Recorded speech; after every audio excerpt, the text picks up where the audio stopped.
চিংড়ি মাছ যেই তরকারিতেই দাও না কেন সেই তরকারির স্বাদ কিন্তু দ্বিগুণ পরিমাণে বেড়ে যায়। তো আজকে চিংড়ি মাছই রান্না করব সবজি দিয়ে একটা। তো কি কি রান্না করব সেটাই তোমাদের সাথে শেয়ার করছি। আর প্রথমে আমি সব মশলা তারপরে যা রান্না করব সেগুলো কেটে বেছে সুন্দর করে নিয়ে নিই, তাহলে কি হয় রান্না করতে কিন্তু খুব তাড়াতাড়ি হয় আর সহজ মনে হয় আর খুব তাড়াতাড়ি হয়ে যায়। তো প্রথমে আমি ভাত বসিয়ে দিয়েছি দুপুরে রান্নার জন্য।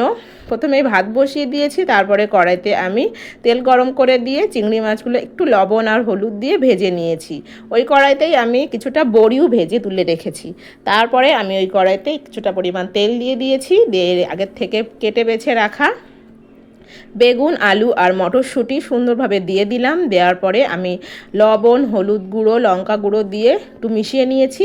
মেশানোর পরে আমি এবার মশলাটাও দিয়ে দিয়েছি, বেটে রাখা মশলা জিরে বাটা আদা রসুন একসঙ্গে বেটে নিয়েছি, কিছুটা পেঁয়াজও বেটে নিয়েছি।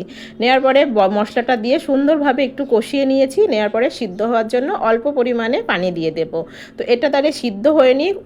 অন্য পাশে আমি একটা কড়াই বসিয়ে দিয়েছি, দিয়ে যে তেল দিয়ে দিলাম। তারপর ওর মধ্যে আমি উচ্ছে আর আলু পাতলা পাতলা করে কেটেছি, এটা চচ্চড়ি করব। তা এর মধ্যে আমি কাঁচা লঙ্কা কুচি আর পেঁয়াজ কুচি একটু দিয়ে দিলাম। তারপরে লবণ দিয়ে দিয়েছি আর একটু হলুদ গুঁড়ো আর সামান্য একটু লঙ্কা গুঁড়ো দেবো, যেহেতু কাঁচা লঙ্কা দিয়েছি তার জন্য। তো এই যে উচ্ছে কিন্তু শীতের সময় অত ভালো লাগে না, এই যে একটু গরম গরম পড়ছে আর গরমের সময় উচ্ছেটা খেতে অনেক বেশি ভালো লাগে। তো বাড়িতে বাচ্চারা তেমন কেউই খেতে চায় না, কিন্তু আমার অনেক প্রিয় উচ্ছে এই চচ্চড়িটা। তো মাঝে মধ্যে এখন গরম পড়েছে, এখন তো এটা করে খাবোই। তো আজকে ওরকম করে নিচ্ছি। প্রথমে আমি খুব সুন্দরভাবে কষিয়ে নিয়েছি মশলাগুলো দিয়ে উচ্ছেটা, তারপরে এই যে সিদ্ধ হওয়ার জন্য একটু পানি দিয়ে দিয়েছি। তারপরে ঢাকনা দিয়ে দেব, আস্তে আস্তে এটা আমার হয়ে যাবে। এদিকে আমি আর কোনো কিছু দেব না আর।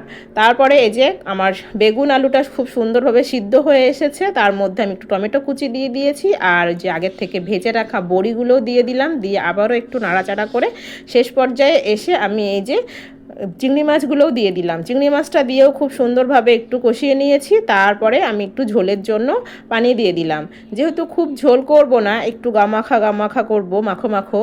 তাই ওই জন্যে আমি এই যে অল্প করেই পানি দিয়ে দিয়েছিলাম। দিয়ে এই যে একটু ঢাকনা দিয়ে ফুটিয়ে নিয়েছি, আমার তরকারি রান্না করা রেডি। তারপরে দুপুরের খাবার সবাই মিলে একসঙ্গে খেয়ে নিয়েছি। তো খাওয়া দাওয়ার পরে রাত্রে চলে এসেছি আবারও রান্নাঘরে। রাত্রে তো কিছু করতেই হবে, আর ছেলে মেয়ে তো সবাই মিলেই খাওয়া দাওয়া করে নেব। তো আজকে কিছুটা পরোটা বানিয়ে নিচ্ছি। পরোটার সঙ্গে কিন্তু বেগুন আলু মটরশুঁটি আর এই যে চিংড়ি মাছের তরকারি, এটা খেতে দারুণ লাগে। তো এই যে আমরা আজকে রাত্রে পরোটা খেয়ে নিলাম। কে কে পছন্দ করো এরকমভাবে পরোটা তৈরি করে বেগুন আলু আর চিংড়ি মাছের তরকারি দিয়ে খেতে, তো তারা কমেন্ট করো। তো ভিডিওটি আজকে এই পর্যন্তই, এখানে শেষ করছি। যদি ভালো লাগে সবাই আমাকে সাপোর্ট করো। আজকের মতো এখানেই শেষ করছি। সবাই ভালো থেকো, সুস্থ থেকো।